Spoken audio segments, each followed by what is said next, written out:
Hello everyone, and welcome to the opening celebration of Formline Calligraphy, the creative synergy of Bill Reid and Bob Reid.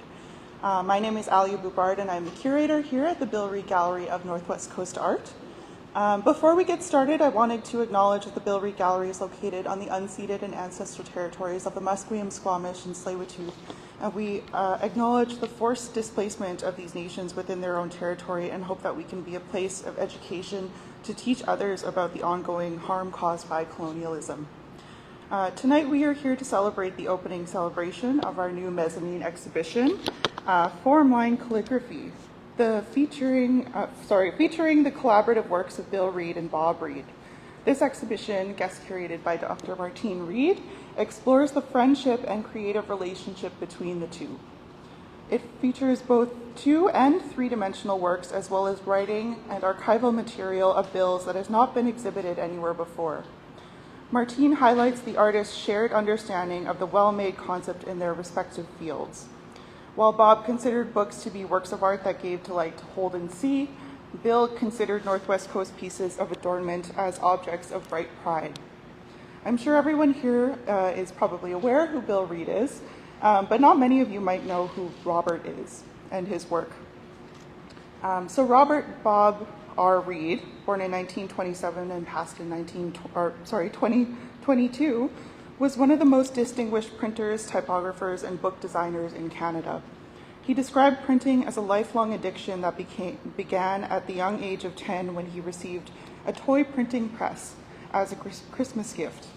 Originally born in Medicine Hat, Alberta, his family moved to Vancouver in 1940. While attending UBC, he was introduced to fine printing, and over the course of 2 years, he meticulously copied and typeset his first book, which we actually also have in the exhibition, a reprint of Fraser Mind's Vindicated. It received the honor of being accepted into the 1950 exhibition of books by the Rounce and Coffin Club of Los Angeles. Bob opened his first print shop and design studio in 1951 under the name Graphos Press. His shop attracted a wider range of artists, architects, and students, and it was around that time that he met Bill Reid. After selling his business, he went on to teach printing and design at the Vancouver School of Art, now known as Emily Carr University of Art and Design, and he later joined McGill University Press and designed many books for them, including the Lawrence Land Collection of Canadiana in the Red Path, Library of McGill University, a bibliography. His books are recognized as some of the most valuable and beautiful books ever produced in Canada. We are thrilled that we're able to tell the story of these two talented individuals and the collaborative work that they produced together. At this time, I would like to invite Dr. Martine Reid to up here to speak about the exhibition themes and inspiration.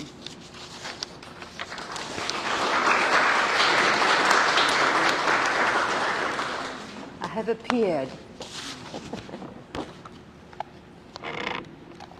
Good evening, dear friends, ladies and gentlemen.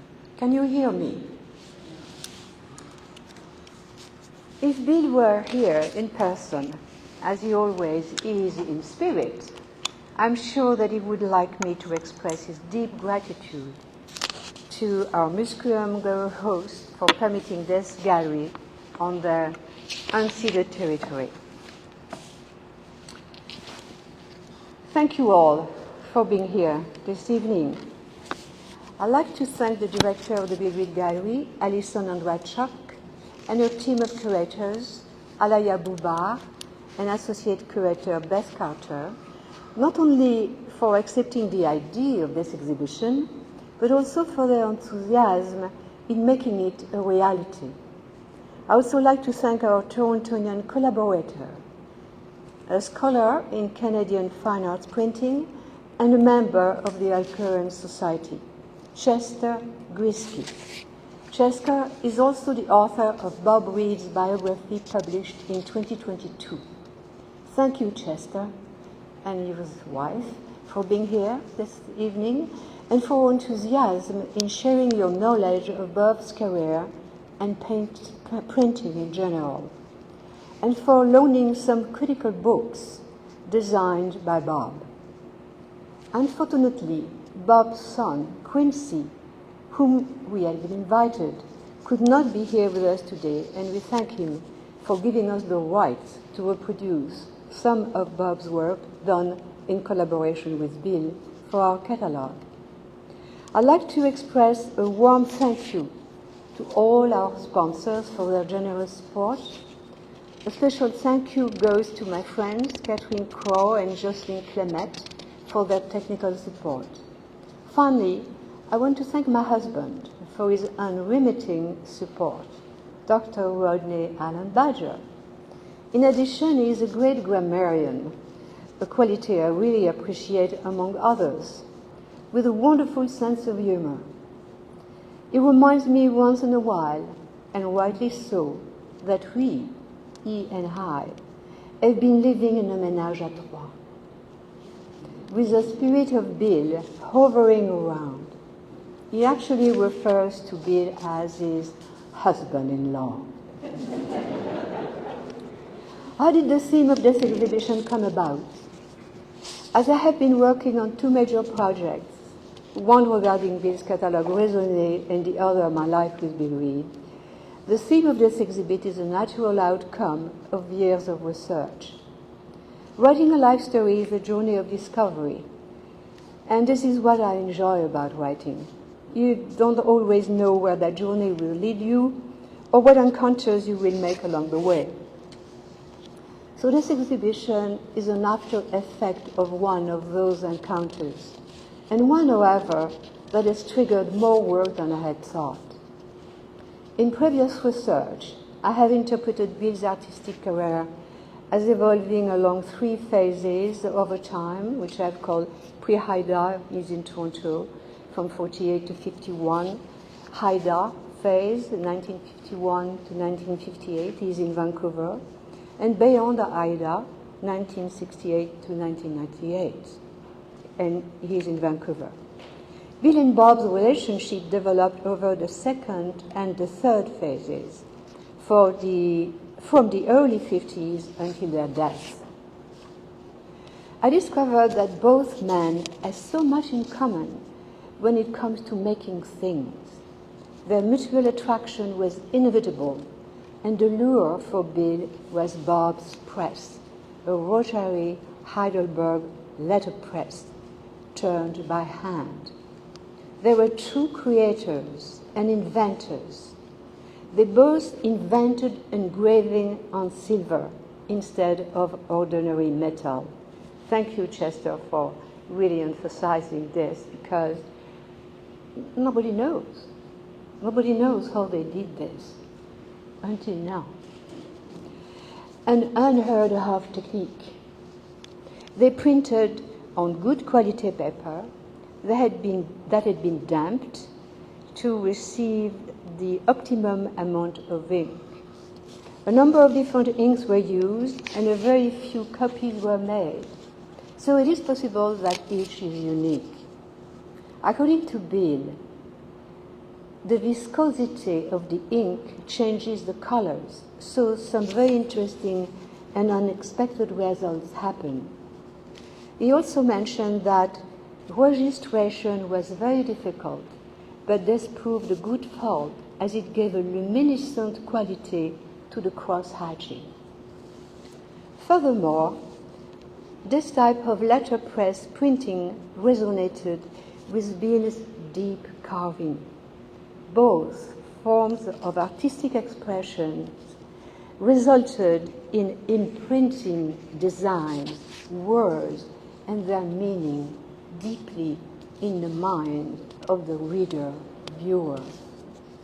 So their long collaboration lasted during two phases, from 1950, beyond Bill's death in 1998, until Bob's death in 22 at age 94. In the late 2010, I approached Bob with the idea of mounting an exhibition of their collaborative works, an idea he approved of.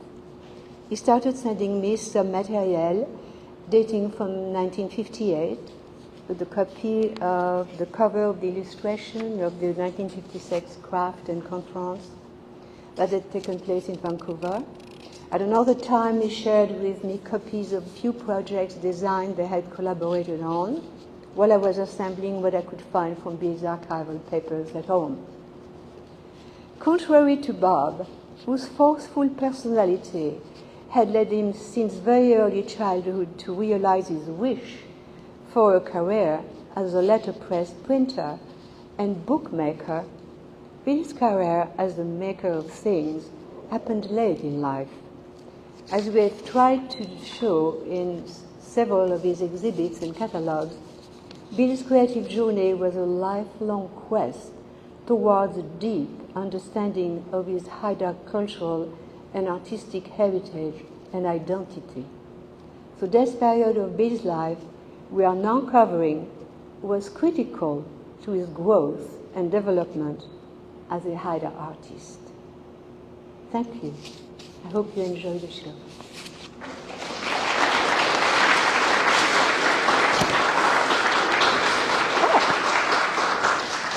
I forgot to wear this.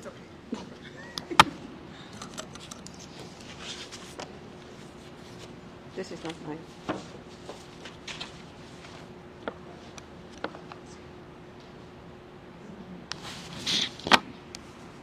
Thank you so much, Martine. That was great. This exhibition, I feel like, is truly unique in that it really does show another view of Bill in a way that we hadn't really kind of explored before. So this is a beautiful exhibition. I'm glad you're all here. I would now like to thank our supporters who made this exhibition possible. Our presenting sponsor, Blue Shore Financial, as well as our exhibition supporters, the Audain Foundation, City of Vancouver, Province of BC, De Emile Foundation, Face the World Foundation, Yosef Wask Family Foundation, and our collections partner, SFU. The gallery would also like to thank all of the Bill Reid Gallery staff, board, and volunteers, Beth Carter for her help with the exhibition publication, Rory Geilander for her help with installation, and Dahlia Yuen for graphic design. At this time, we would also like to extend a special thank you to Blue Shore Financial and welcome Kevin Cow, a representative from Blue Shore, to share a few words.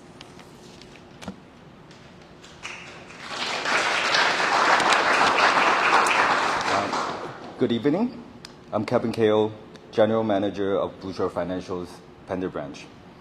It is a great pleasure to be here with you tonight to celebrate the opening of Formline Calligraphy, the creative synergy of Bill Reid and Bob Reid, on the ancestral lands of Musqueam, Squamish, and Tsleil-Waututh nations.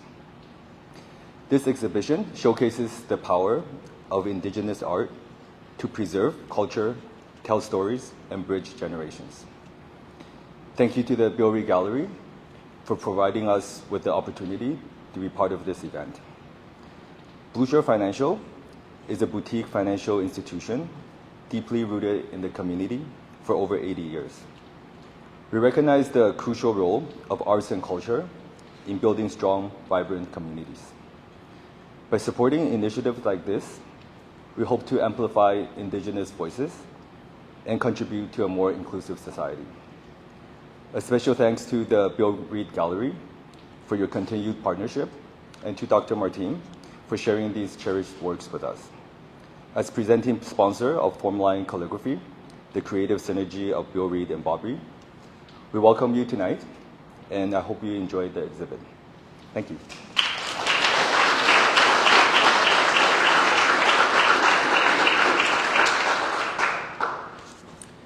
This kind of wraps up the end of our formal remarks for the evening. Thank you so much to everybody for being here and celebrating the opening celebration with us. This exhibition is on until February 2nd, so you do have a bit to see and come and visit. And we are also in the process of creating an exhibition publication which will be released later this year, so keep an eye out for that. There is food and refreshments at the back, and the exhibition is upstairs. You're welcome to kind of mingle now. Thank you so much for joining us tonight.